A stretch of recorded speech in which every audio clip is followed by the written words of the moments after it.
abbiamo l'esposizione al pericolo, le conseguenze nel nostro ambiente, le conseguenze sulla nostra salute, le conseguenze dal punto di vista economico, perché la presenza di un rigassificatore nella zona,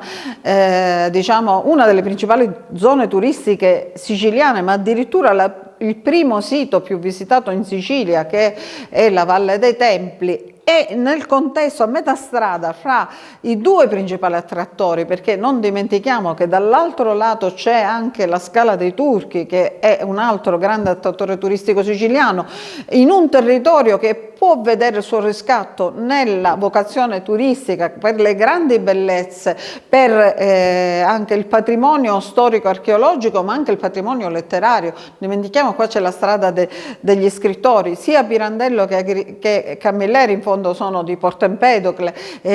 Sciascia veniva a Porto Empedocle per acquistare il pesce, cioè noi siamo veramente in una zona di grande ricchezza dal punto di vista culturale. Incompatibilmente con questo, quindi determinerebbe diciamo un colpo di grazia per le prospettive della nostra provincia. Questo territorio, loro illudono la gente con la promessa di posti di lavoro che saranno molto pochi, non dicendo quanti ne perderemo, quanti giovani saranno costretti ad emigrare. Questo senza considerare le gravissime conseguenze e la messa a pericolo concreto sulla vita, sulla salute delle persone. Il Partito Democratico attraverso l'attività parlamentare ha manifestato il suo disappunto nei confronti della costruzione di questa opera per tantissimi motivi. Secondo noi sarebbe l'ennesima opera dannosa e inutile, anche visti i tempi lunghi di realizzazione, perché si parla di almeno 7-8 anni, i tempi che sono stati dettati a livello internazionale dalla recente COP28 per il superamento appunto delle energie fossili e per finalmente raggiungere la transizione ecologica di cui tanto oggi si parla. Una posizione espressa in maniera chiara, che è testimoniata dagli atti parlamentari e quindi da un'interrogazione fatta già ad ottobre dello scorso anno, a prima firma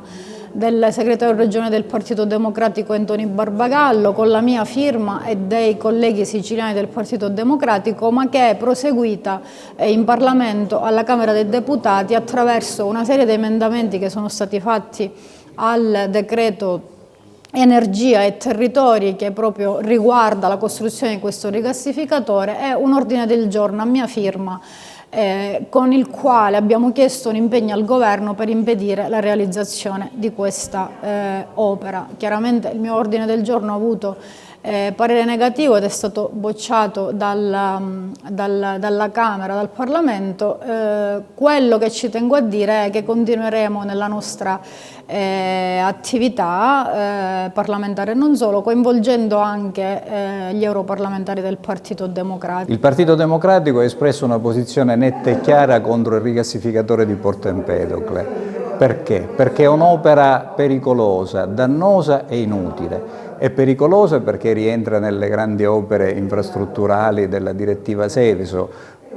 lavora una materia come il gas che è estremamente infiammabile e può avere conseguenze disastrose in caso di incidente. Considerate che gli ultimi rigassificatori che sono entrati in funzione sono delle navi rigassificatrici, quindi delle navi collocate al largo che in caso di incidente ovviamente hanno meno impatto sulla costa. Il rigassificatore di Porto Empedocle sarà costruito sulla costa e sarà a 2 passi dal centro abitato. Nel caso di incidente potrebbe avere dimensioni veramente catastrofiche per la popolazione.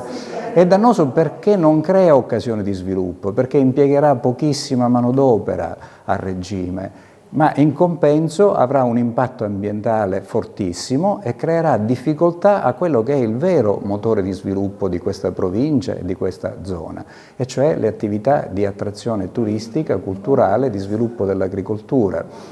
Questo rigassificatore, se mai si farà purtroppo, renderà una larga parte delle spiagge dalla Scala dei Turchi a San Leone probabilmente inservibili, nel senso che immetterà acqua fredda nell'ambiente circostante e renderà la balneazione assolutamente improponibile, oltre a desertificare di fatto il mare per le emissioni, diciamo, di acqua clorata che verrà immessa nelle acque. Bene, oggi è stata una giornata particolarmente favorevole perché abbiamo avuto l'opportunità di informare la stampa sugli ultimi accadimenti che hanno a che fare col rigassificatore di Porto Empedocle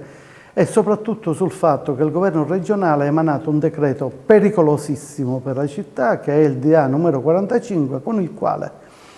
l'assessore regionale all'energia ha concesso 70 mesi di proroga, rimettendo in bonus il rigassificatore per l'ultimazione di lavori che non sono mai stati iniziati. Pensate un poco quanto l'abbiamo portato in farsa questa cosa. Prima era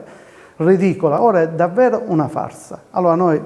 oggi abbiamo condiviso con tutti i presenti, ma non solo, di organizzare delle manifestazioni per coinvolgere il più possibile la città, che sappia come stanno le cose, cosa sta facendo la politica per rovinare definitivamente questo territorio, per inquinare la nostra vita, per la pericolosità di un impianto come questo, una bomba atomica a ridosso delle nostre case, per impedire che si possa viaggiare da Lampedusa e per Lampedusa, per cui è probabile che se dovesse accadere una cosa del genere le navi sarebbero state costrette ad essere spostate a Trapani, tutte questioni di cui la città sa ben poco, ma sa poco sul rischio connesso al fatto che Snam vuole fare un gasdotto di 14 km che attraversa la Valle dei Templi e vuole espropriare le terre di coloro i quali oggi producono nella valle per farci un gasdotto.